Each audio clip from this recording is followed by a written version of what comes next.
Testonic.ai from panic to prep. 100% free until JEE, MSET and KSET. ఇప్పుడు ఇంత చక్కటి office, ఎంతో అద్భుతమైన ఇల్లు, ఇలాంటి ఒక పాజిటివ్ అట్మాస్ఫియర్ని, ఎన్విరాన్మెంట్ని క్రియేట్ చేసుకున్నారు కదా సార్. సో హాయిగా రిలాక్స్డ్గా టైం స్పెండ్ చేయకుండా ఎందుకు సార్ మీరు ఇంత తపనతో, తాపత్రయంతో ఒక ప్రాజెక్ట్కి నేను పర్యవేక్షణ చేయాలి, ఇంతమందికి నేను నా ఎక్స్పీరియన్స్ని షేర్ చేయాలి, ఎక్కడి నుంచి వస్తుంది సార్ ఈ తపన అసలు ఇన్ని సంవత్సరాల తర్వాత కూడా?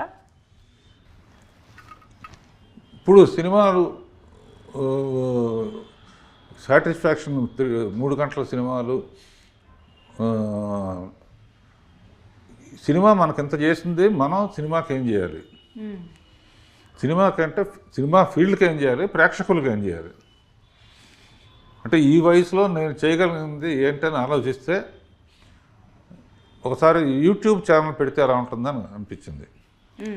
యూట్యూబ్ ఛానల్ పెడితే కొన్ని షార్ట్ ఫిల్మ్స్ చూసి ఎవరు బాగా డైరెక్ట్ చేశారు, డైలాగ్స్ ఎవరు బాగా రాశారు, ఎవరు బాగా యాక్ట్ చేశారు, సో వాళ్ళని కనుక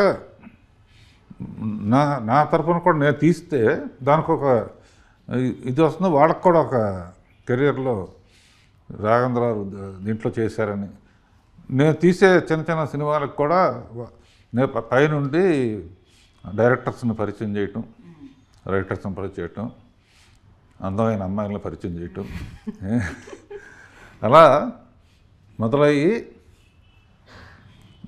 లక్కీగా నాకు మళ్ళీ ఈటీవీ నుంచే కథాస్పద అనే హాఫ్ అన్ అవర్ సినిమాలు తీస్తున్నామండి అని బాపినేడు గారును మూర్తి గారు వాళ్ళు చెప్పినప్పుడు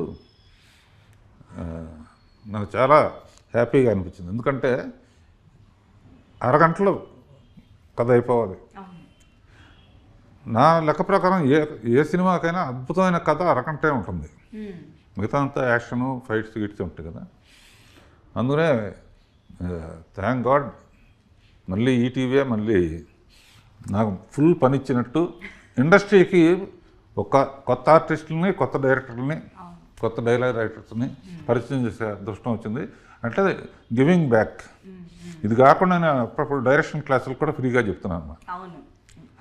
సో బిజీగా ఆకపోయి నాకు నువ్వు 1000 కోట్లు ఇచ్చినా కూడా నాకు డైరెక్షన్ మీద ప్రేమ పోదు, నాకు అది పక్కన పెట్టేస్తాను. సో డైరెక్షన్ అనేది ప్యాషన్, అది నేర్పించడం అయినా ప్యాషనే, నేర్చుకోవడం కూడా ప్యాషనే. ఈ జనరేషన్ వాళ్ళతో పనిచేస్తూ ఉంటే వాళ్ళ దగ్గర నుంచి నేను నేర్చుకుంటున్నాను.